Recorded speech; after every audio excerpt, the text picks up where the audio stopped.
Hi, my name is Chris Husky, and I am a severe factor VIII deficient hemophiliac. There are different severities of hemophilia. There's mild, moderate, and severe. I am severe, which means I have less than 1% factor VIII in my blood. Hemophilia is also known as royal disease because it is believed to stem from the royal family, but it can mutate, so it can lay dormant within a family for many, many generations and all of a sudden pop up as a mutation. So anyone can get it, but the odds are if it's in the family bloodline, you're going to get it. It is a genetic hereditary disease. It's passed down on the X chromosome, meaning only males could be hemophiliacs. Females are carriers of this disease, meaning that they have it within them. It's kind of like similar to a mild hemophiliac. They don't take the same medication as us. They take a nose spray, but that's a different. Females can have male hemophiliacs and female carriers as children, where the male hemophiliac can only have a female carrier as a child, and it's about 50-50. It's about a coin toss if you're going to get it or not. So there are two different types of hemophilia. There's hemophilia A, which is factor VIII deficient, which is what I am, and hemophilia B, which is factor IX deficient, also known as a Christmas disease. Ask me why, I have no idea. So, what is hemophilia?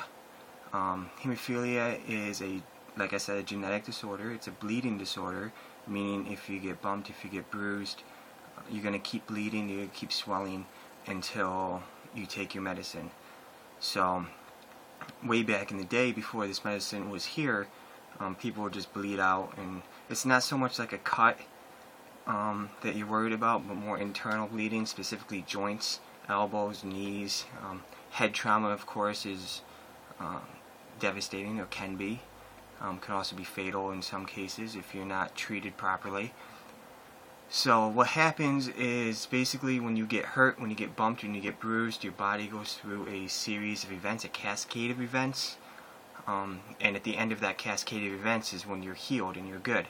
So as hemophiliacs, when we're missing either factor VIII or IX, which is one of those events. So I was always taught as a child, think of it as a row of dominoes. You got 12 dominoes. You got 12 dominoes lined up, and I'm missing one. So when you knock them down, they're going to keep dropping until you get to that one that's missing, and then it's just going to stop. So, and then what happens is because you keep bleeding internally, these parts of your body attack that bleeding. So they're trying to get rid of that blood. So it's like a Pac-Man coming in and trying to eat up that blood. But what happens is because there's so much of it, they just keep eating, and they start eating up the cartilage, which protects the bone-on-bone friction. So what would happen is your cartilage is gone, your bones start frictioning against each other, and I've met hemophiliacs who have had arms fused, legs fused, where they can no longer bend, or they can bend halfway, or whatever, because of these complications. So it can be devastating, but it's also not the worst disease out there. So how do we treat it? It's treated nowadays. It's treated prophylaxisly, with prophylaxis treatment, which is a 3 times a week treatment. So let me show you the medication real quick. It's factor VIII. It comes in powder form, kind of like this. See, it's a powder. And you get sterile water, and you mix them together. It used to be just a needle you put in, another needle, but nowadays they have these cool little contractions. So I'll show you how to do that. So many years ago, 20 years ago, 30 years ago, when things like HIV were unknown, because these factors were made out of real blood. So this is factor VIII right in here. So what they would do is they would take donated blood and they would withdraw the factor out of it, and then they would make it into this, and they'll ship it off to hemophiliacs. But they weren't testing for HIV, hepatitis, things like that. So many hemophiliacs my age, older, younger, contracted these diseases. I was lucky enough to dodge that bullet, but I know people who were not that lucky. So, but nowadays, it's a new generation of medication. They make it artificially in a laboratory, so the risk factor is very low, and they do test for diseases or contaminants. Thank you. So I'm mixing 3 of these together. Typically I only have 2. I take 3,000 units. Typically it comes in about 2,000 and 1,000, but as the good patient I am, I waited to the last minute to call my pharmacist, aka drug dealer, and so they shipped me out what they had at the time. It is what it is. Okay, so I got these mixed up.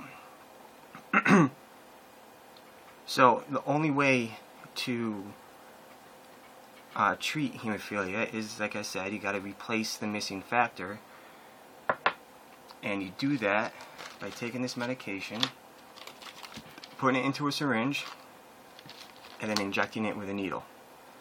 I've been doing this myself. Well, it's been given to me ever since I was about 6 months old, and because I had parents that understood how important independence was, they were teaching me at a very young age of how to do this myself. So I was doing it myself at about age 6. I remember making deals with my parents, you know, you guys mix it and I'll infuse. But when I was a kid, I had very bad veins. So I really only had 2 or 3 places where I could choose from to inject myself, and it wasn't always easy. Sometimes it took 5 or 6 sticks. I remember times when they would call the volunteer ambulance. My parents would call the volunteer ambulance and come over to help, because we tried 4 or 5 times and we couldn't get it.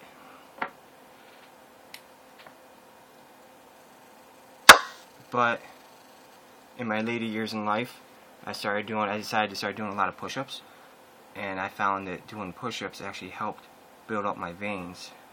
And sorry, I need to show you this. And I actually now have much better veins than what I used to have, which is a good thing as a hemophiliac. So this is called, I didn't tell you, this is called recombinant anti-hemophilia medicine. That's the artificially made stuff, like I said. It's all like that nowadays. Another thing I want to discuss with you while I'm mixing this up is the overwhelming cost of this medication. It is, this right here is a few $1,000s at least. I actually honestly haven't looked up exact numbers, so don't quote me on this, but if I was to estimate, I would estimate I go through about $40,000 a month.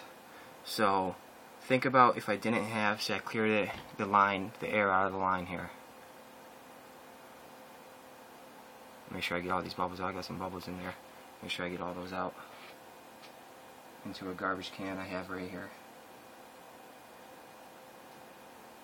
So I got all the bubbles out. So imagine if I didn't have insurance, and I had to, or if I had insurance that said, hey, you gotta pay 30% or you gotta pay 20%. It's not gonna happen. So it's tough. Just clean up my work area here. Also, like I said, many hemophiliacs back in the day contracted diseases like HIV, hepatitis. So we were taught, even if not, we were still taught to document. So at the end, I'm going to take the stickers off of these bottles. I'm going to put them in a nice notebook that I have, and it says that I infused on this day and these things. So if something were to happen, because nowadays, although it's a lot safer, there are still, like, I mean, HIV was around for how many years before we even realized it existed? So it makes you wonder what other diseases might be out there and might not be out there. So that's why it's careful. But this is our life force. This is our, essentially it is our life as hemophiliacs, especially severe. So I put the tourniquet on, find a nice vein.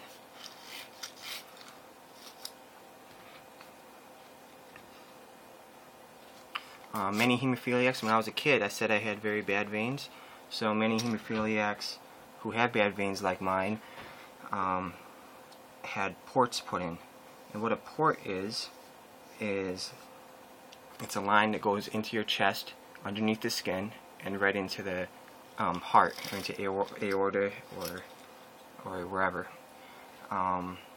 vena cava or something like that. But sorry, I'm just getting my band-aid ready for the end. So when I was a kid, my parents asked me, because I spent a lot of time in the hemophilia community, I knew a lot of hemophiliacs, I spent a lot of time, I knew some that had ports. So I did do some research with ports when I was a kid, and then my parents asked me one day, hey, do you want a port? Now you got to make sure that put your bevel side up when you inject. Take the needle. That's a nasty habit, I know, but what are you going to do? So what I said was, no, I don't want a port. Right into the vein. I figured I can wait as long as I can before I get one. I do push-ups instead. So, I'm going to show you real quick. I injected myself into my vein here, and I got positive blood return, which means I'm actually in the vein, which is a good thing. So then I'm going to start pushing the medication in while I continue to talk to you, and I make sure it doesn't blow. So what I'm looking for here is, first of all, pain, if it hurts. Second of all, swelling, if it starts swelling up a little bit. If I do feel those things, I'll check for blood return again. Typically, you want to push it nice and slow at first. You don't want to blow the vein by accident. But when I was a kid, so my parents asked me if I wanted a port, I said no. I'll hold off as long as I can. But also when I was a kid, I had incidences where I would infuse the medication and then my arm would like turn red. I would get a rash or whatever. It would go away after a while, which is kind of like an allergic reaction. So another reason why you want to go nice and slow.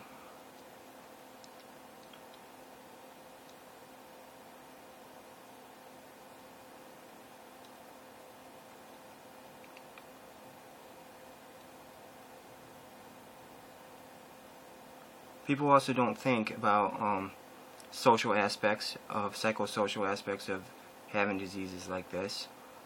If you were to put yourself in the shoes of a hemophiliac and think, hey, you got to take these special precautions. Kids in general aren't really the nicest people, especially against people who are different from them. So it's tough, and sometimes it could be overwhelming, but we get through it. Also, I have a brother who does not have hemophilia. I have a sister who's a carrier. So my brother sometimes could possibly act out when we were younger because he thought that we were receiving more attention than he was. I remember going to school with crutches. I got a band-aid here all prepared. I'm putting on the site.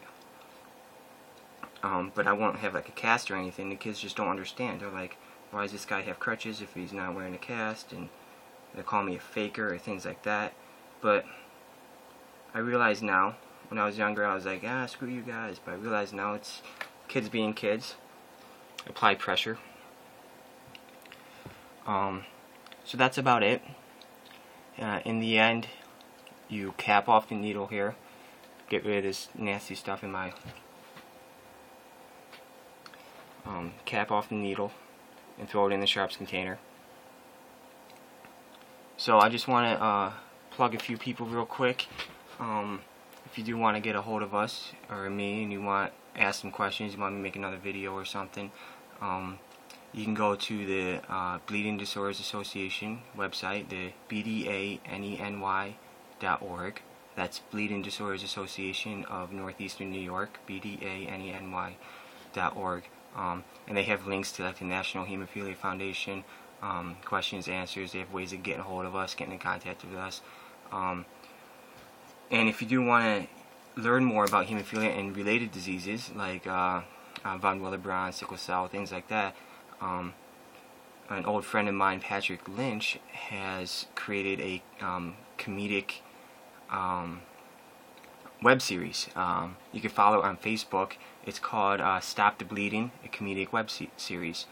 It's awesome. He's got a few thousand people following it already. He's got a whole lot of stuff going on.